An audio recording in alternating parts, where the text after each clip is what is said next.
It was a long time ago, but when I started in the hobby, all I really wanted was a Nitro car. And yeah, one of the things I wish I knew is that Nitro cars are a lot of work and they're pretty dang expensive. Back then, batteries didn't last that long, and Nitro cars, you could just keep refilling and refilling, and it seemed like the perfect way to go. They were powerful, they sounded great, and it was just super cool. But the thing about Nitro cars is they just require a lot of maintenance, and it's not an ideal way to start off into the RC hobby. All RC cars have maintenance to them, but Nitro cars in particular just have so much like preventative maintenance that you should really be doing to them to make them last as long as possible. Replacing clutch bell bearings, cleaning your air filter or replacing it. Your exhaust gaskets need to get replaced and checked because they tear. And there's probably a lot more disposable items that you have to buy for the Nitro car because you just need a lot of things to make it happen that get replaced, you trash, and you have to buy a new. It's just more substantial in that respect than an electric car, on top of all the maintenance and time requirements it costs. Nitro's a lot of fun. There's nothing else like it in the hobby, but yeah, Nitro is a lot of work. Now this one was really big for me, and I know better now and I still kind of do it, but it's buying upgrades based off of how they look or how cool you think they'll be on your car. When you get into RC, you usually pick a car based off of how cool you think it looks, because you're not really sure what chassis is going to be right for you, your conditions, or where you're going to drive. You just pick something that's rad. And it's really easy to get caught up in that emotional type of purchasing, and you want to pick parts that you think are going to also look cool on this cool vehicle you just bought. And it's really easy to sink a lot of money into upgrades. There's upgrades for anything you can imagine almost. Blue aluminum suspension arms and titanium bits and carbon fiber. Some of these have real big advantages, but oftentimes these are parts that you just get because you think they're cool. Some of the times these upgrades are a bit heavier than like the plastic part it replaces. So after you've purchased a lot of these upgrade parts that are pretty fancy, it may make your vehicle overall heavier, which could make it a little slower and less punchier, and that could zap some of the performance of the vehicle. It's also easy to imagine that if you sink hundreds of dollars in upgrades in your car, that you'll get that money back when you sell the car later on, but often it's not the case at all. It's pretty difficult to get more money out of a used vehicle when you've fully decked it out. Buying upgrades on an as-needed basis is a good way to go. Maybe if you break some parts, then replace them with something fancier. But ultimately, I think it's really important not to blow all your money on upgrades so you have some for other stuff down the road. Now that ties into knowing that tires are the best upgrade there are. Nothing can change the performance of your vehicle like having the right tire for your terrain and the right compound for your situation and conditions. Now, I always recommend to people, hey, instead of buying all those fancy colored upgrade parts, invest in tires.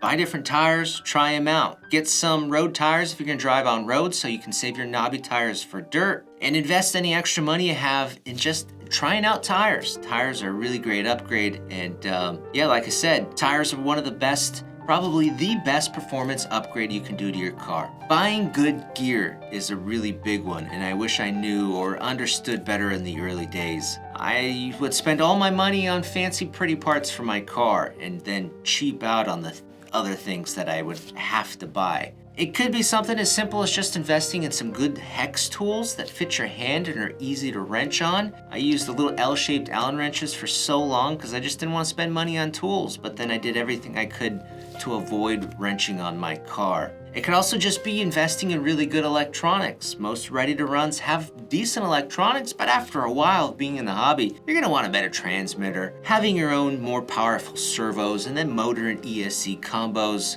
Having high-quality electrical components are gonna make all the difference, and they're components that'll last you longer than the car will. And it's really nice once you have really good electronics that you like, that you can transfer them to car, because car chassis kind of come and go as you want to try different things. It's like in the photography world, this is our camera we go and film with. With cameras, it's the lens that's everything. You invest in really good lenses and they last you forever. The camera body, they come and go. You replace the camera body as new tech comes out, and they're kind of disposable, but the lenses, they'll last you a lifetime. Another thing that was really important that I just didn't understand at the time, and I'm still learning all the effects of, is just how temperature plays a role in RC. And it plays a big role. When I was younger, I lived in a milder, colder area, and then I remember visiting up here in Northern California. It was super hot, and I could drive my car for only a few minutes, and the motor wires would become unsoldered from the motor. And man, that motor was just so hot. It was damaging it, but I would let it cool, resolder the motor wires, and then go drive it for a few more minutes before it happened again. That's so bad. Gearing that works good in cold weather may not work at all during the summer. Hot weather also plays a big role in thinning out your fluids. Your shock fluids, your diff fluids will all feel thinner and lighter than in cold weather. High temperatures also make the plastics a little bit more flexible. In cold temperatures, plastics don't flex at all. They become brittle. You can break your plastic parts easier. Your shock fluid and diff fluid will feel heavier and harder than it is in hot weather, and your wheels for your tires will be more brittle, and you're more prone to cracking wheels in cold temperature. And even tires, even if it's a soft compound tire, can feel harder in cold weather. This is why they make tires in different rubber compounds. It's good to use a harder compound in the summer where the tire will soften up, and really soft rubber tires in the winter when it's cold and they harden up. There are big changes that temperature will play on a lot of different components in your vehicle. And understanding that is something I wish I knew better in those early days. Now, speaking of fluids, I didn't realize in those early days that the shock fluid and your diff oil need to be replaced. They just break down over time because the more action they experience, the more heat that's generated, and the more heat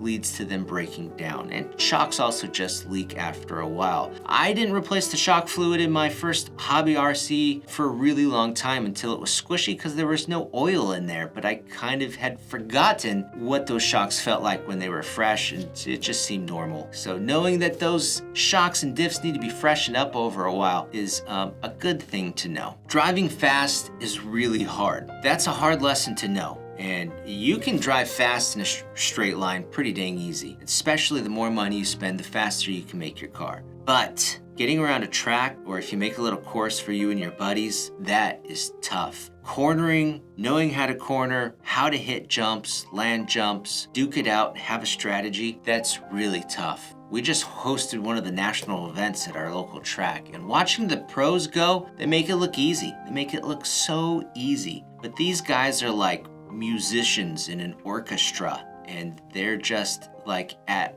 one with their instrument. So yeah, it makes sense why they make it look easy. They've been doing it for years. But for the average guy who wants to go out there and put down some laps, driving fast is really tough. The best way to get faster is just practice. Practice, practice, practice. If you want to be able to play that song proficiently, you just got to spend the time doing it. And typically, there's no amount of option parts or accessories that are going to boost your driving skill on the track. Ultimately, it's your responsibility to put in the time to drive really fast. I thought I could just buy faster parts to make my car fast, and I did. But it didn't help me drive faster. If anything, the faster motor that I put in just made me more chaotic and led me to crash more, which ultimately led me to be slower. Driving fast is tough. And it's just a skill you build over time. It is possible, but you have to work at it. Now, this is a huge thing that I wish I knew and followed in the early days, and it's simply to make a notebook documenting the things you do to your car. If you change out the shock fluid and freshen them up, put down the date and write down what shock fluid you added. If you change the springs, write down the date and what springs you put on there and replaced them with. And then add a little note about the changes and effects that it made. When you tinker and tune with your vehicle, even if it's just changing from one battery brand to another or changing your pinion gears, man, documenting everything you do with your RC car is so beneficial that you can use later on as a reference to know what worked and didn't work and to help you remember it all, because you're not going to be able to remember everything that you do. It's really tough. Also, to go along with that, if you go to sell your vehicle and you hand over a notebook with it talking about everything that's happened, it makes you and your vehicle a whole lot more valuable to the buyer. Now, this next one, I'm guilty of doing time after time after time, even though now I do know better. And that's just to overdo it. it's super easy to overdo it in the hobby. And that could be by, putting $500 of upgrades into your $200 car. It could be by buying one car and then in the second month you go buy 6 other cars. Another way to overdo it is by racing, being competitive. Racetracks offer multiple different classes to race, and most of the pro dudes, they're racing probably all the main classes. So when you go to the track and see this with your one car, it's easy to think, oh, I need a car to race in all the different classes too. But I wouldn't do it. I would just stick with one car at the track, devote all your resources into that one vehicle, and spend a year or so just working on that. Know that car inside out, and then you'll be super familiar and understand better what it is that you're doing to affect the car and to achieve the desired outcome you're looking for. I'm really guilty of overdoing it at the track, having too many cars, being spread thin, and then having cars that they all need something, especially tires. I remember I got really burnt out on racing several years ago, and one of the best things I did was to stop racing for a while, and I bought an RC crawler. The RC crawler helped revitalize my interest in the hobby, and I can still take that fiery spirit who wants to tinker and do stuff, and I just put that into the crawler. That was really cool. The hobby offers a lot of stuff, so to go hard in just one area can really burn you out. Now we're getting towards the end, and a big thing that I should have learned is to save some money for parts that break. Like I've already mentioned, I spent a lot of money on upgrades of pretty things, but I didn't save much money for just the basic necessities. Suspension arms break, shock towers break, bearings wear out. It's a huge bummer when you've spent all your money in really pretty stuff, but then you can't afford a package of bearings to get up and running again. So saving a little extra money, setting it aside, try not to let that money burn a hole in your pocket. Ooh, what can I buy? I've got 20 bucks.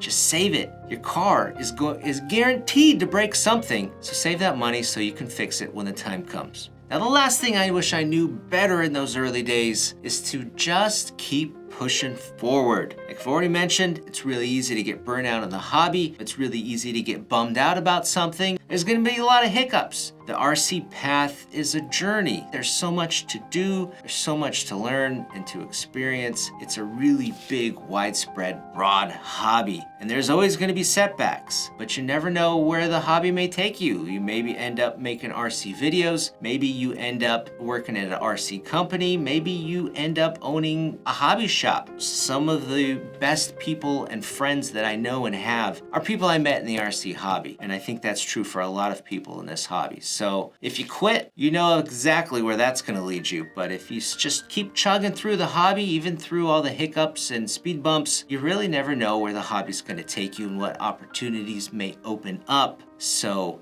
keep pressing forward. Guys, I hope you enjoyed this video. It was a little bit more relaxed pace, and these are just things that I was inspired from another video I saw that was like this, and I wanted to do our own version. So I hope you enjoyed it. You can check out these other videos for more RC content goodness. I'm Brett from AMain Hobbies. Thanks for watching.